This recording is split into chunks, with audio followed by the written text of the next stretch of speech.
Yo, what's going on, guys? Winter Kills here, and welcome to a brand new deck profile video. Today, I'm super excited to be bringing you guys an updated list for my Speedroid Kashtira deck post Phantom Nightmare.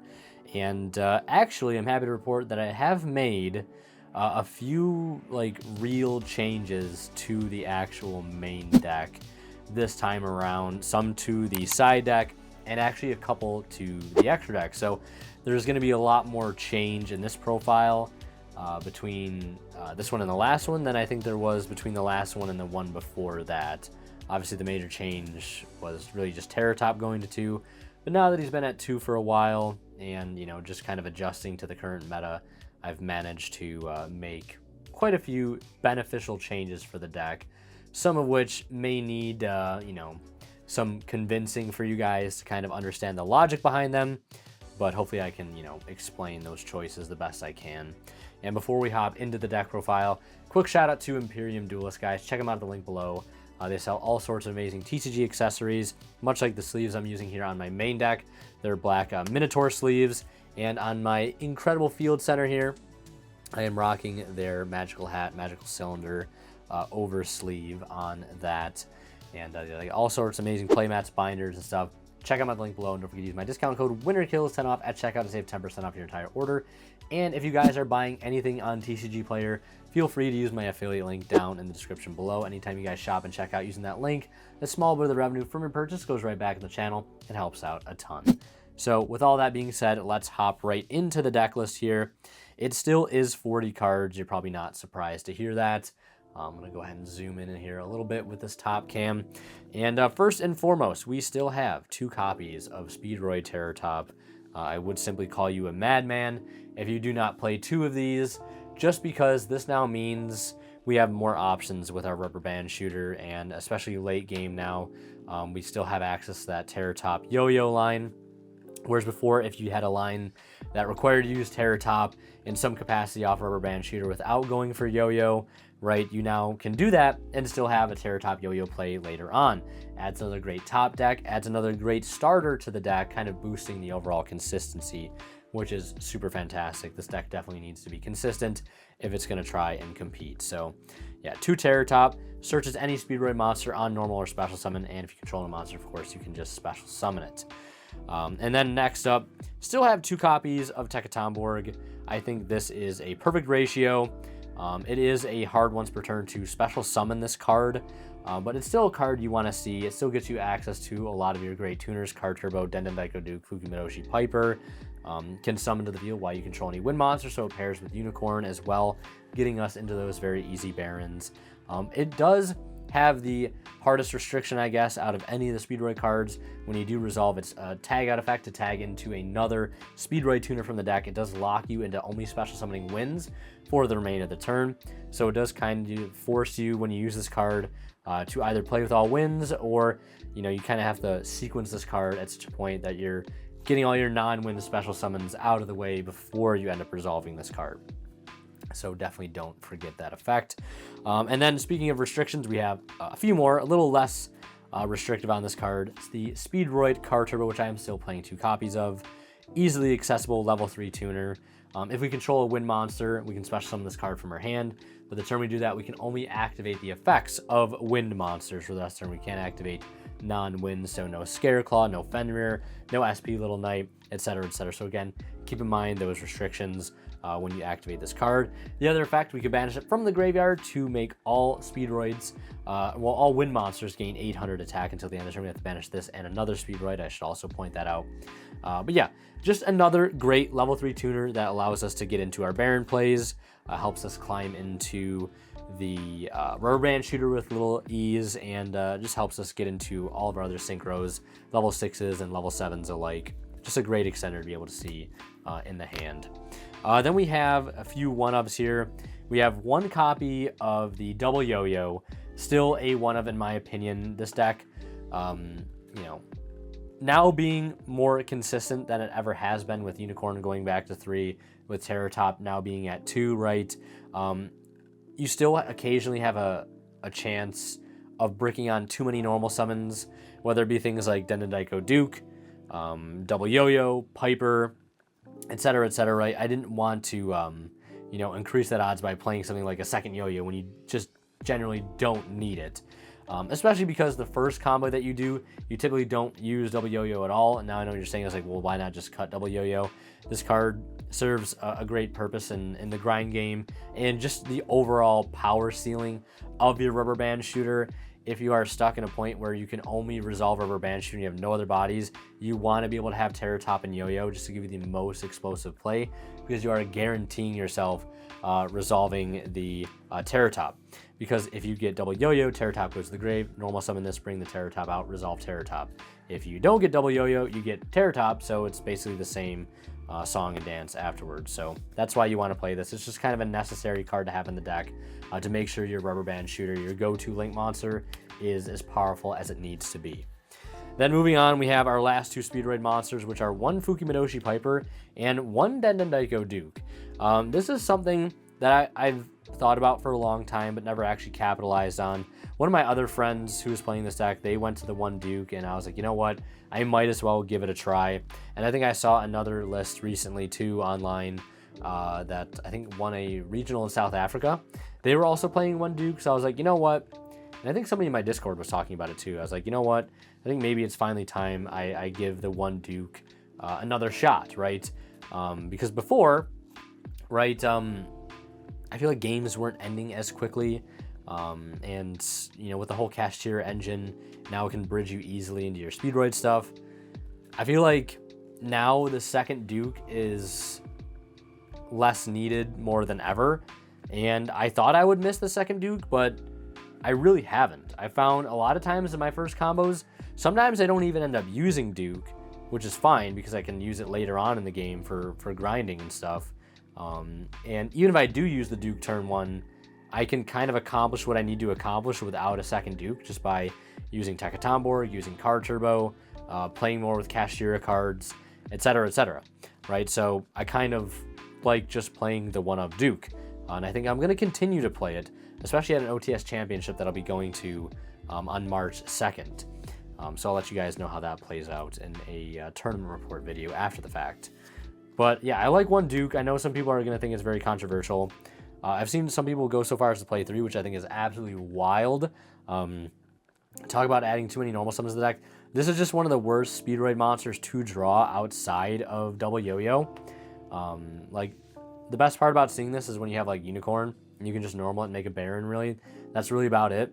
And then you kind of set your graveyard up for follow-up. But I also found I was siding out the second Duke a lot in this deck. So when I find myself doing that, like siding out, you know, the same card over and over again, you kind of just like start playing a lot with that card at that ratio to begin with. And that was like pretty much every game 2 and 3 I'd be playing with one Duke. So why not make the deck a little bit more consistent, a little less bricky, allow for more non-engine, more consistency cards that are just like general consistency cards like Terraforming, a second Birth, all that stuff. That's kind of what playing one Duke has also allowed to happen in this deck. And I don't mind the one Duke. I think I'm going to continue to play it. And then one Fukimadoshi Piper. This card is insane. Single-handedly one of the best parts about the Speedroid engine. One of, I think, works perfectly fine. You usually want to get this off of Tekatomborg or normal summon it off of Rubber Band Shooter when you reveal it with like the Duke. So I like it at 1. I don't think there's ever a need to play this card at 2. Then moving on, we have 2 copies of Tetherwolf. I still think this card is mandatory at 2. It's a very strong normal summon going first. It's even decent going second because of its battle phase effect. When it battles, tribute the token to make it gain 800 attack and help you get over some problematic cards, especially under like Card Turbo. It helps you get into Baron with its level manipulation effect because when it does summon the token on summon, mandatory effect, it does gain the levels of all Mecha Phantom Beast tokens, so it would go up to 7. Pair that with the Tekatomborg, Card Turbo, Duke, etc. Gets you into Baron, or it becomes level 7, which pairs with the other engine that we're playing in this deck, which is obviously the Kashtira engine, which gets us into Dracosack, which gets us into more Speedroid combo. So this card is definitely a 2 of. I do typically side out 1 going second, but if I go first, I do try to bring that second copy back in, just because it is a 1 card starter, really, essentially. And this obviously isn't, so I want to play the 2 Tetherwolf still. It has more implications too, outside of just being like access to Speedroid engine, and pairs well with the cash cards. And speaking of cash cards, we're still on 3 Kashtira Fenrir. Really, really solid card in the deck.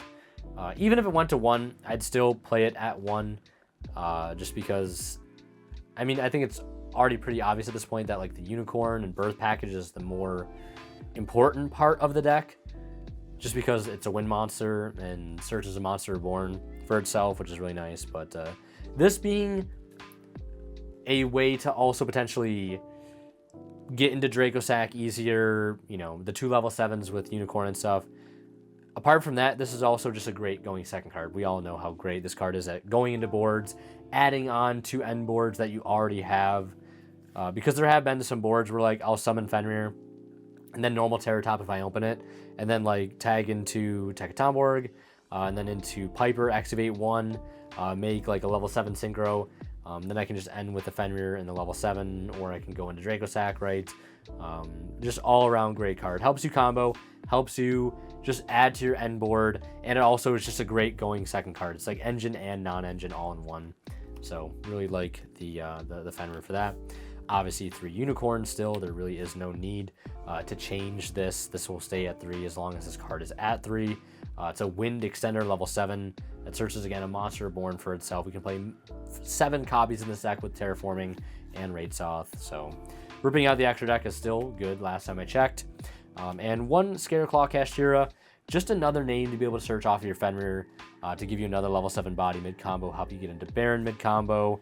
Not to mention this card is also just insane when paired with Fenrir, because this card says whatever a cash monster attacks or a Scareclaw monster, that monster has its effects negated until the end of the turn, which makes Fenrir be able to target and banish things which normally cannot be targeted, right?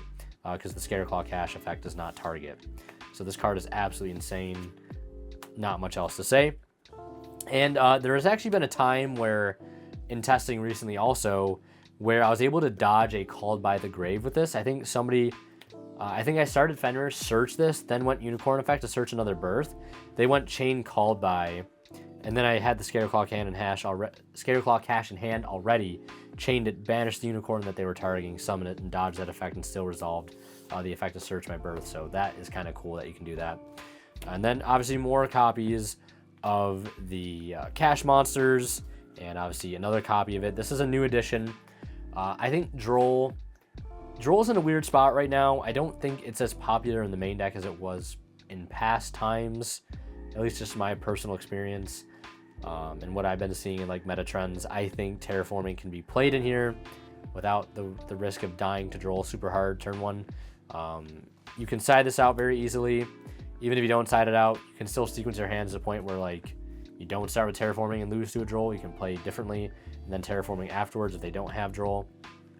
But obviously easy side out card. And then 2 Birth. This just makes so much more sense now, just because the deck needs to have better grind game.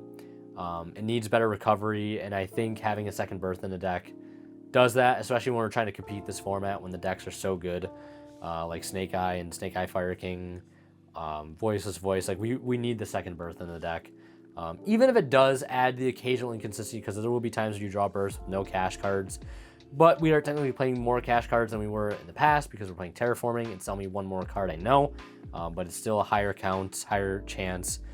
But that second Unicorn is now so much more powerful, so much more impactful, because we can get that second Birth. We can get back into Fenrir, we can get back into our Kashtira plays, either just try to control the game with those cash cards, which they can very well do on their own, or try to combo again to get back and do our other Speedroid engine. Next up, 2 Prosperity. This is a card I actually have not mind playing at 2.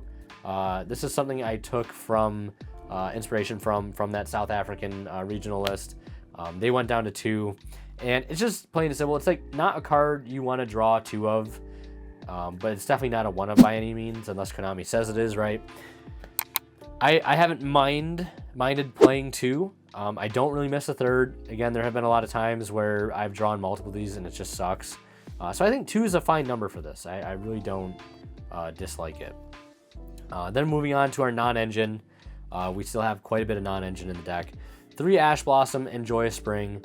I know some people are maybe not maining this because of Fire King and the recent rise in popularity of things like Lullaby of Obedience, I'm still going to play this card in the main deck. I'll side it out against Fire King every time just because there's no need to give them a free extender. And other times against that deck, it's just talent bait for them because they don't care about the Ash. So they get to talent you for free, and then you put an extender in your graveyard for them to take with Hida to get into Promethean Princess. So it's just not worth leaving this in the deck. Like, you should just be siding this out against Fire King and probably just leaving it against everything else.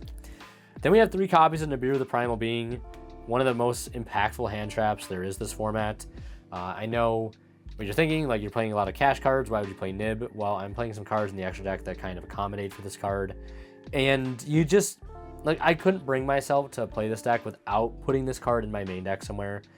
I feel like I just need it. And worst comes to worst, I can just summon the token if it's big enough and just crash this Nibiru into it and be able to play main phase 2.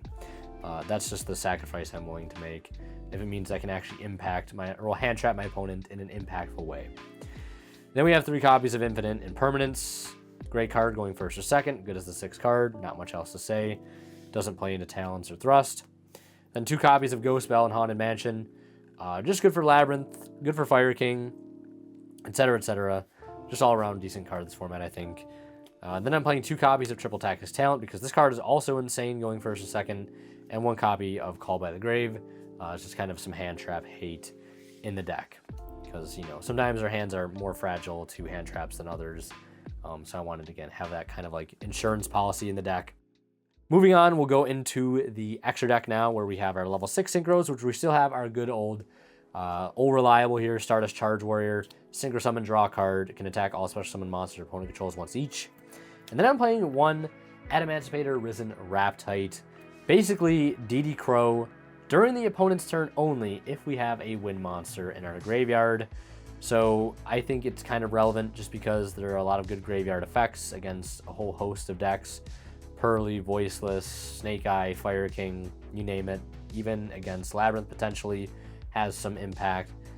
I was playing Juju, Virtual World Beast Juju, and I still might put that card back in because that card is much better going second than this is.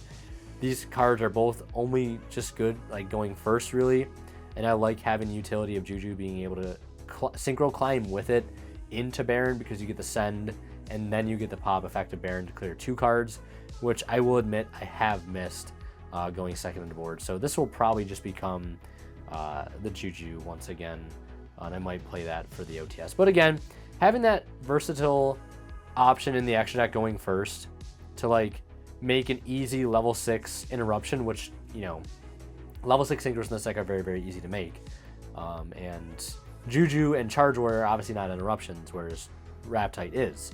So having the access to Raptite is kind of nice because, like, even there are some like very simple hands where if you have like Tetherwolf, you can like go into Baron with the Tetherwolf and like a Car Turbo or something, and then you can like Tech a Tomborg and do a Car Turbo or a Duke, and then synchro off with the token that's left over into Raptite. So you can end a Baron Raptite, just kind of off those couple of cards right there.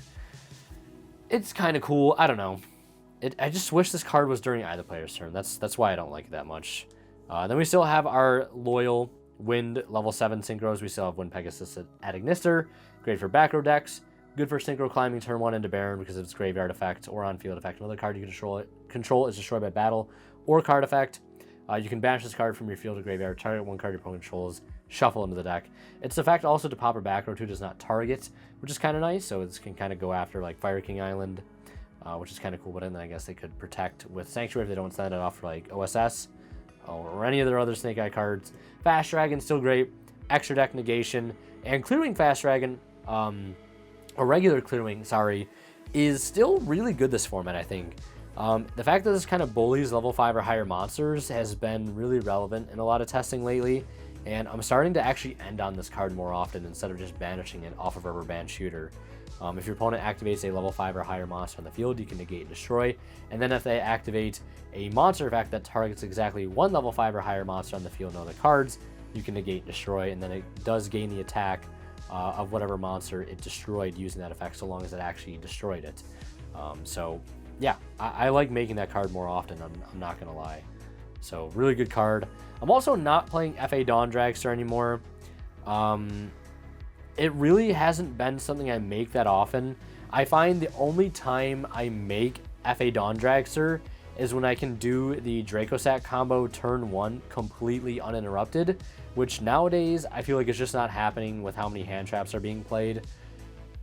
Even though I love the versatility of ending on Baron and Dawn Dragster as opposed to like Baron and Fast Dragon, like I think having that spell trap negate on the end board is super clutch and just makes the end board a little bit more varied. But there were other cards I needed to fit in here that I felt like were a little bit more crucial right now, and Dawn Dragster just felt like the most cuttable. Next up, we have 2 copies of Baron de Fleur. You got to play your Barons. My one friend's even playing 3. I don't think I'd go that far to play 3. The third one has never come up. Just, yeah, I don't know. 2 Barons, fine. You make one, it gets outed, you need a second one to make. Some people are still surprised at the second one, but it is what it is. 2 copies of Rubber Band Shooter, your main go-to Link monster. Definitely want to play 2. The second one does come up quite a bit.